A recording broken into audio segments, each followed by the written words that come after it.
بسم اللہ الرحمن الرحیم۔ السلام علیکم ناظرین، منگل حسین بگٹی مخاطب ہوں۔ آج جس موضوع پر ہم بات کریں گے وہ ہے Baloch culture day. Baloch culture day پوری دنیا میں، پاکستان میں اور بلوچستان میں جہاں کہیں بھی بلوچ آباد ہیں 2 مارچ کو بلوچ کلچر ڈے مناتے ہیں۔ اپنے کلچر کو اجاگر کرتے ہیں، دنیا کو بتاتے ہیں کہ یہ ہماری کلچر ہے، اس طرح ہماری رہن سہن ہوتی تھی، اس طرح ہم رہتے تھے، یہ ہماری پگڑی تھی، یہ ہمارے داڑھی تھے، اور دنیا کو یہ سب کچھ ہم اس لیے دکھاتے ہیں کیونکہ ہمارا جو کلچر ہے وہ ہمارے لیے باعث فخر ہے، باعث عزت ہے۔ تو ناظرین،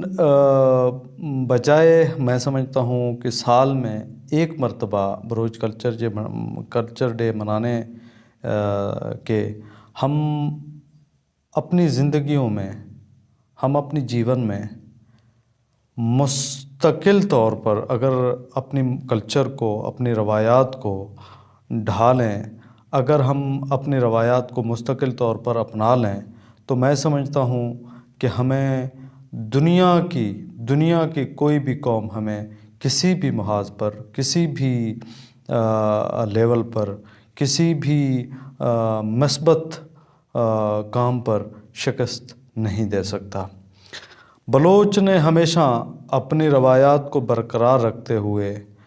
اسلامی قانون کی پاسداری کرتے ہوئے اپنی زندگی بسر کی، لیکن افسوس امر یہ ہے کہ ہمارے موجودہ جو بلوچ ہیں وہ ایک دن بلوچ کلچر ڈے مناتے ہیں، باقی سال کے جتنے بھی دن ہیں وہ سب ایسے ہی گزارتے ہیں جیسے ہم بلوچ ہیں ہی نہیں۔ لہٰذا اب تو ایک روایت اور بھی بلوچوں نے اس پہ ایڈ کیا ہے کہ پگڑی کے اوپر مختلف پٹیاں باندھنا، پگڑی کے اوپر مختلف رنگوں زیمر کرنا، تو یہ میں سمجھتا ہوں کہ بلوچی روایات کے یہ بھی خلاف ہیں، کیونکہ اپنے طرف سے جب ہم چیزیں ایڈ کرتے ہیں تو یہ ہمارے روایات، ہمارے بلوچ کلچر اور ہمارے رسم و رواج میں نہیں ہیں۔ رسم و رواج میں 2 کلر کے یا 3-4 کلر کی پگڑیاں ہیں، وہ ایک ہی کلر کے ہوتے ہیں، وہ ہم پہنتے تھے، لیکن اب پٹیاں باندھتے ہیں پگڑی کے اوپر، مختلف چیزیں کرتے ہیں۔ نئی جنریشن جو آئی ہے وہ نئی چیزیں لے کے آئی ہیں، اصل میں یہ کلچر نہیں ہے۔ کلچر یہ ہے کہ ہم سادہ کپڑوں میں ہوتے ہیں، ہم پرانے پھٹے کپڑوں میں بھی ہوتے ہیں، لیکن ہم جھوٹ نہیں بولتے، یہ ہماری روایت ہے۔ ہم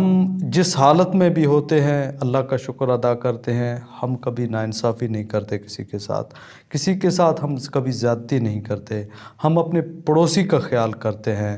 ہم اپنے باؤٹ کے لیے، اپنے پڑوسی کے لیے اپنی جان قربان کرنے کو تیار ہوتے ہیں، اپنے ساتھی، اپنے دوست کی خاطر کسی بھی قربانی سے دریغ نہیں کرتے۔ تو یہ ہماری روایات ہیں۔ ہم حال وال پوچھتے ہیں ایک دوسرے کے، تفصیلی حال وال۔ اگر کوئی دوسرا بندہ ہمارے پاس آ جاتا ہے تو ہم ان سے بجائے ان کی تکلفانہ انداز سے ہم جی کا لفظ استعمال کر کے ان سے ان کا مدعا بیان پوچھتے ہیں، اور وہ اپنا مدعا بڑے آسانی سے اور بڑے عزت کے ساتھ وہ اپنا بیان کرتا ہے کہ میں پیسے کے غرض سے آیا ہوں، میں قرض کے معاملے میں آیا ہوں، میں بیماری کے معاملے میں آیا ہوں، یا میرے گھر میں آٹا ختم ہو گیا میں اس معاملے میں آیا ہوں، یا کوئی اور دکھ تکلیف یا کوئی چیز ہے میں اس معاملے میں آیا ہوں، اور اگلا محبت کے ساتھ جی کا لفظ استعمال کر کے ان سے بار بار پوچھتا رہتا ہے اور وہ اپنا مدعا بیان کرتا ہوتا ہے۔ لہٰذا ہم نے حال وال بھلا دیا، ہم نے اپنی جو اصل روایات ہیں ان کو بھلا دیا، اور ہم سال میں ایک مرتبہ پگڑی پہن کے ہم کہہ رہے ہوتے ہیں ہم بلوچ ہیں، ہم بلوچ ہیں، اور ہماری جو نئی جنریشن ہے وہ ڈانس کر رہے ہوتے ہیں اور ٹک ٹاک بنا رہے ہوتے ہیں، پتہ نہیں کیا سے کیا کچھ کرتے ہیں۔ لہٰذا یہ بلوچیت نہیں ہے، جہاں تک میں سمجھتا ہوں، میری جو ناقص سوچ ہے اس کے مطابق یہ بلوچیت نہیں ہے۔ بلوچیت وہ ہے جو آپ کے اعمال میں، جو آپ کے کردار میں دوسروں کو نظر آئے۔ آپ جھوٹ نہ بولیں، آپ پیار دیں، محبت دیں، اخلاق دیں لوگوں کو، آپ اپنے سچائی کو اس طرح بیان کریں تاکہ اگلا بولے کہ واقعی یہ بلوچ ہے۔ آپ مثبت چیزوں کی سپورٹ کریں، منفی چیزوں کو اگنور کریں، پھر آپ لوگ بولیں گے آپ بلوچ ہیں۔ آپ کے ایک دن کی پگڑی سے لوگ آپ کو بلوچ نہیں کہتے، اور نہ ہی آپ بلوچ ہو سکتے ہیں۔ آپ کی بلوچیت آپ کے کردار کے اندر ہے۔ جب آپ کا کردار ٹھیک ہوگا، جب آپ اپنے کردار پر صحیح طریقے سے چل سکیں گے، مثبت چیزوں کو بیان کر سکیں گے، مثبت چیزوں کو آگے لائیں گے، منفی چیزوں کو ختم کر دیں گے، تب آپ بلوچ ہیں۔ لہٰذا اگر مجھ سے کوئی گستاخی ہوئی، کوئی کمی، کوئی پیشگی ہوئی، تو میں آپ دوستوں سے معافی چاہتا ہوں۔ لہٰذا بلوچیت، اگر بلوچیت کی پاسداری رکھنی ہے، اگر بلوچ بننا